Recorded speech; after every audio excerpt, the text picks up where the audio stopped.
Willow Nightingale is in the locker room and she reflects on winning the Owen in the past, all the various championships. She mentions winning this belt back from Mercedes, and you don't know where this is going. And then finally, she states that she injured her shoulder against Red Velvet last week, and she has to withdraw from the Owen and relinquish the TBS title after making 10 defenses, but promises she will be back.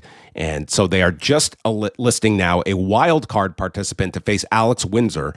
But this is not anymore. This is no longer being promoted for Double or Nothing, which Willow and Alex was. And in its place will be Mina Shirakawa and Athena's opening round match added to Sunday's show. But yeah, this totally came out of nowhere. And I would think that this, like just going through the brackets last week, I thought at worst she's going to the final, if not winning it. So I bet you this blows up the entire tournament, this loss. And the fact that she's relinquishing the belt, you have to imagine this is surgery. You could be right. Yeah. Heartbreaking, of course. You know, she was on an incredible run. I think they're really building to clearly some sort of like big moment with this comeback killer run of hers. It's unfortunate we're not going to see that story end. Like who was going to be the comeback that was ultimately going to dethrone her? You know, that's sort of the expectation, right? So before I heard this news about Willow tonight, if you just pull up the brackets, I was thinking about this. Like me and Bruce went over this last week and we're just kind of reacting to it that night. And after looking at this, I was thinking, you know what? It's almost so tailor-made for this. Like no offense, but Sky Blue really stands out here. That the idea of Sky Blue somehow getting like attacked or taken out, and Mercedes comes in. And think about this. Mercedes comes in and you get Mercedes and Saray, which seems like a way bigger match if you're going to book Saray. Then you get Mercedes and Athena, and then you get the big Willow Mercedes final. And that's where I thought that this had a chance of like going. And that's just purely guesswork. But obviously that's out the window. But the idea of Mercedes being in this tournament, I would imagine she's not around or else would have been figured into this tournament already.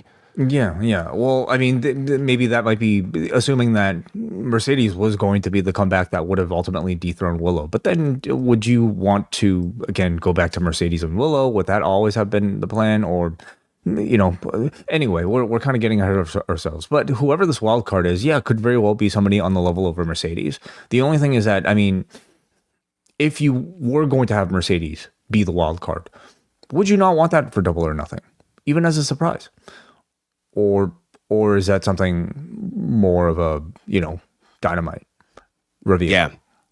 Right? I could also see like if they don't have like the big card to play like a Mercedes, you know, the fact that this is not happening at Double or Nothing anymore, like could you put Jamie Hayter in to face her partner? Hayter's in the match. Oh, you mean like the fact that it's not into there. The tournament? Yes, absolutely. Yeah, that would be interesting. Sure. I don't think that would be a disappointment at all. It's like the two British wrestlers that want to advance. The Birds. You could do that. Yeah, but anyway, it sucks for Willow. Like I figured she was going to be a huge part of this tournament, and she probably was. I guess the question is now, even if like All In is in the cards for her. Again, we don't know the severity of it, but if she needs surgery, then that's out the window. But we don't know for sure. His question, he says, I'm very excited for the pay-per-view this Sunday. Would you rather see Mercedes or Britt Baker turn up as the wild card in the Owen Cup? So this would be to face Alex Windsor. So whoever shows up as a wild card, we would think would probably make it towards the finals, if not outright win the Owen Cup, right? To challenge for the championship. And for that reason, I feel like Mercedes is your only answer because, I mean, Britt Baker would be a big deal coming back. I don't see her challenging for a championship. I'll be honest. After I had my like just look at, I really want to see that Mercedes Saray match. Like personally, I would have loved to have seen that.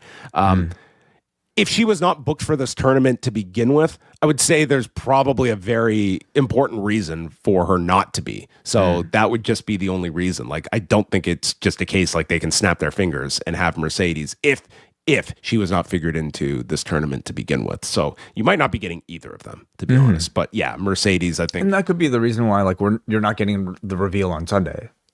Yeah, I mean, they were very clear to make that like the replacement match is not happening Sunday. If the Post Wrestling Cafe were to undergo a drug test in the month of May, we would be testing positive because we are overloaded with content. We are going to be reviewing Hulk Hogan, Real American, all 4 episodes this month. Plus, we will go inside the Manosphere with a review of the latest Louis Theroux documentary. We will also have coverage of the Ronda Rousey-Gina Carano fight, also taking place on Netflix. Rewind Away tackles WCW Super Brawl 2, and we cover NXT TakeOver Brooklyn from 2015. All that, plus all of the XL editions on a weekly basis, Collision Course, Daredevil Born Again, and so much more. It can all be yours at postwrestlingcafe.com. $8 gets you in the door.